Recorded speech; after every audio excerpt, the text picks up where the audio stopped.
имаше предавања кои што беа страстни, беа буквално во текст со случувањата, збиднувањата во моментот. Значи вчера имало огромно цунами, ние денес работиме со податоци од цунамито и треба да израчунаме со која енергија се ослободила, каде бил епицентарот, да направиме симулации и така натаму и така натаму. Значи буквално работевме со најновите податоци од НАСА и така. Значи за мене беше искрено тие предавања првенствено ми беа малку као научна фантастика, прво кога почнавме, зашто воопште не знаев дека таква област, дека таква наука постои.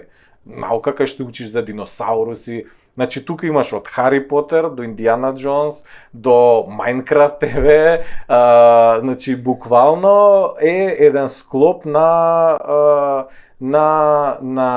многу да кажам, види тука на пример и технологија влегува, затоа што изучуваш од ураниум, изучуваш петрохемиска индустрија и така натаму и така натаму. Значи огромна дејност кај нас се редуцирана на мање више на рударство и градежништво, геологијата, меѓутоа во светот таа дава минералогија, дава значи делови кои што се за компоненти за најнови технологии што ги работиме се сепак минерали.